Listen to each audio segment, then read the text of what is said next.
ఏమైంది అయ్యగారు? ఏమైంది? ఓ ఇదా, ఏం కాలేదులే. నేను నువ్వు వచ్చేసావు, రాధ వచ్చేసిందా? వచ్చేసిందా? అలాగే వచ్చేసింది అనమాట. రాధా రాధా రాధా రాధా రాధా అది రాత్రంతా ఆ ఇంట్లోనే ఉన్నారా? ఆ ఇంట్లో ఉండటం ఏంటి? ఆ ఇంట్లో కాదండి, ఆడిట్ లో. అదే అకౌంట్స్ అవి. ఆ ఇంట్లోనే ఉన్నా, ఆడిట్ లో ఉన్నా. అనుకున్నాను. అనుకోవటం ఏంటి? ఆడిట్ లో కాకపోతే రాత్రంతా ఇంకెక్కడ ఉంటారండి? అదే అనుకున్నాను. పాయిజన్, విషం. విషయానికి మధ్య బాగా అలవాటు పడిపోయినట్టున్నారు. రాధా, ఈ పాయిజన్ కంపు భరించడం నా వల్ల కాదండి. వెళ్ళి స్నానం చేసి రండి. ఏంటి రాధా? ప్లీజ్ అండి, ఈ కంపు నాకు కంపరం పుడుతుంది. వెళ్ళండి. ఓకే. థాంక్ గాడ్, అనుమానించలేదు. రాదమ్మా, అయ్యగారు పరాయి ఆడదాని మోజులో పడి నీకు అన్యాయం సత్తారేమోనని భయంగా ఉందమ్మా. లచ్చమ్మా, అమ్మ చంకలో ఉన్న పసివాడు ఎవరైనా గిలక్కాయ చూపిస్తే అమ్మ చంక దిగి వాళ్ళ దగ్గరికి వెళ్తాడు. గిలక్కాయతో కాసేపు ఆడుకుంటాడు. దాని మీద కాస్త మోసి తీరగానే మళ్ళీ బిక్క ముఖం వేసుకుని అమ్మని వెతుక్కుంటూ వస్తాడు. మగవాడు కూడా అంతే. అమ్మ చంకలో ఉన్న పసివాడితో సమానం. పరాయి స్త్రీ ఆకర్షిస్తే మోసపడతాడు. దాని మీద కాస్త మోసి తీరగానే మళ్ళీ పెళ్ళాన్ని వెతుక్కుంటూ వస్తాడు. అట్టయితే ముందు ఆ గిలక్కాయ దొంగ మొహం ఏవుతో కనుక్కోవాలమ్మా. భీముడు, బాబో కాళ్ళేని బతుకు బాబు, ధర్మం చేయండి బాబు.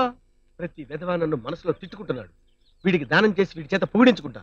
వీడి మనసులో ఏమనుకుంటున్నాడో వర మహత్యం ద్వారా తెలుసుకుంటా.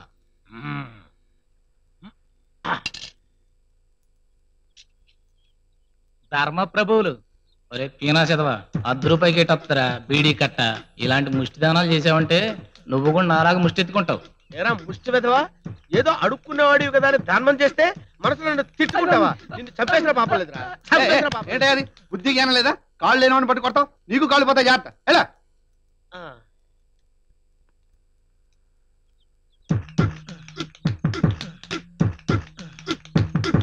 కిరోసిన్ డబ్బాకి ముక్కు చెవులు తగిలించినట్టు ఏంట్రా ఫేసు? తిరగటు పుచ్చు వెధవా. ఏంటే కూర్చోవు? పుచ్చు వెధవనా? పిచ్చి పిచ్చిగా వెళ్తావా?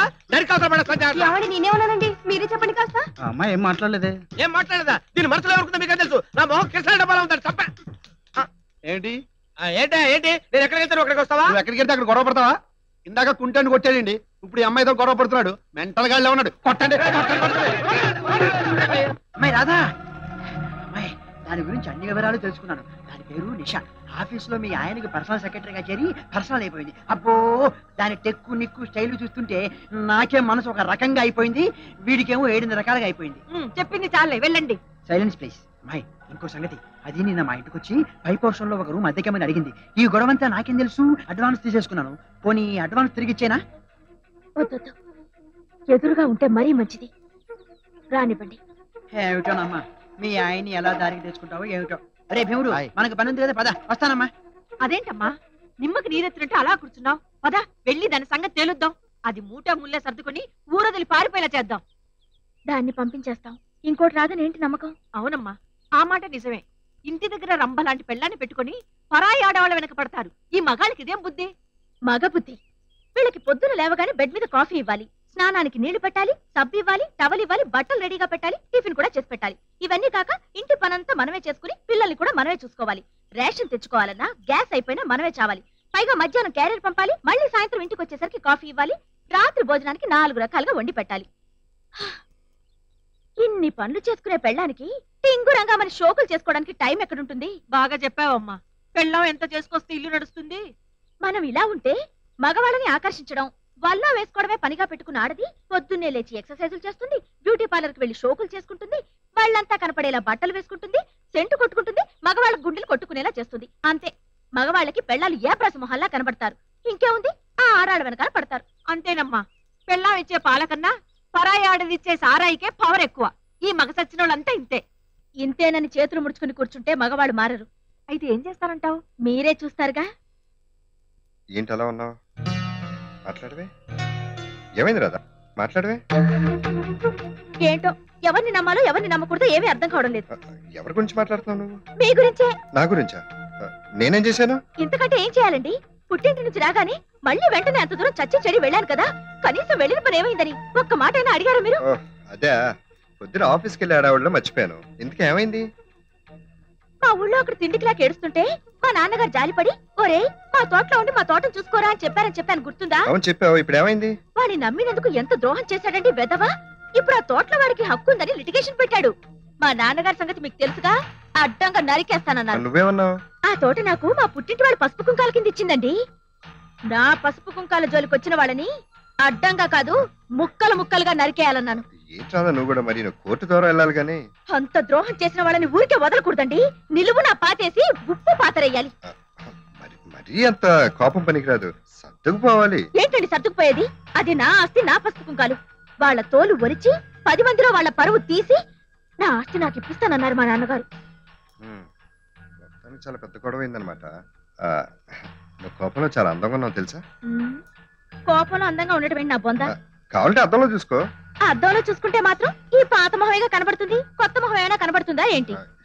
ఏటో ఇవాళ చాలా తమాషాగా మాట్లాడుతున్నావు. అబ్బా వద్దండి, నాకు ఈ మధ్య ఒంట్లో ఏం బాగుండడం లేదు. కొన్నాళ్ళు నన్ను వదిలేయండి. అలాగే వదిలేయమన్నాను కదా అని పర్మనెంట్ గా వదిలేస్తారా ఏంటి? అదేం మాటలు అప్పుడు.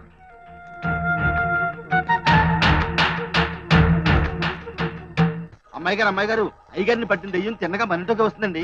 దాని జిమ్మడి పోను. ఎంత ధైర్యం! లచ్చమ్మ, ఎలుక తనంత తాను బోన్లో పడ్డానికి వస్తుంది రాని. Excuse me, excuse me. Hello, మీరు? నా పేరు నిషా, మీ వారికి పర్సనల్ సెక్రటరీని. అనుకున్నాను. వాట్? పాయిజన్? పాయిజన్? అదే పాయిజన్ సెంట్ గుమగుమలాడిపోయేసరికి మీరు మావారి మనిషి అనుకున్నాను. అదే పర్సనల్ సెక్రటరీ అని. I like it you know. మీ ఎదురింట్లో నిన్ననే దిగాను. బాబాయ్ గారు చెప్పారులే. అవును,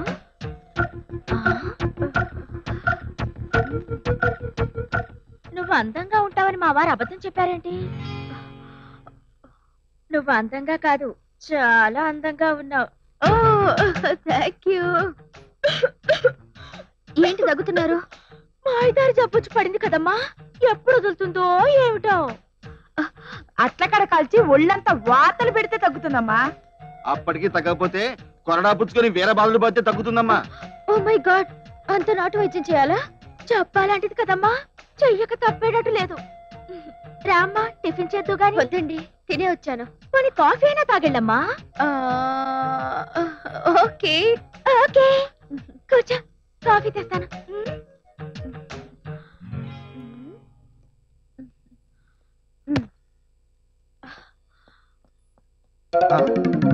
అమ్మో కిరికిరి.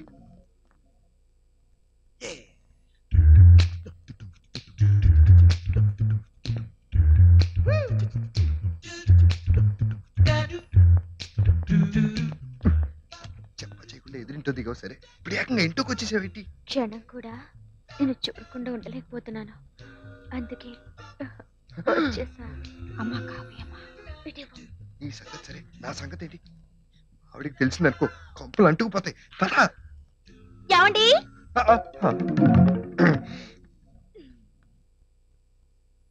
రాధా తను అన్ని విషయాలు చెప్పేసింది. అంటే? అదేనండి, తను మీ పర్సనల్ అని. అబ్బబ్బా, ఏమంటారు అది? పర్సనల్ సెక్రటరీ అని. నిన్ననే ఎదురింట్లో దిగానని. మా పరిచయాలు అయిపోయాయి. తీసుకోమ్మా.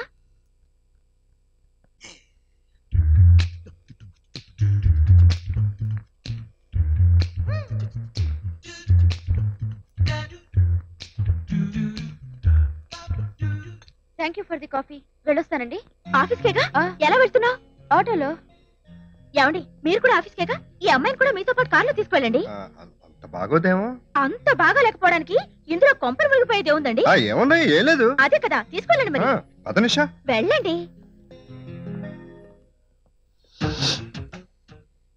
బాగుందమ్మా, చాలా బాగుంది. మీరు చెప్పడం, వాళ్ళు వెళ్ళడం. విడదీయాల్సింది పోయి మీరే దగ్గర చేస్తారా? లచ్చమ్మ, దూరంగా ఉంటే దగ్గర అవుతారు, దగ్గరగా ఉంటే దూరం అవుతారు. ఏంటోనమ్మా, నాకేం బాధపడటం లేదు.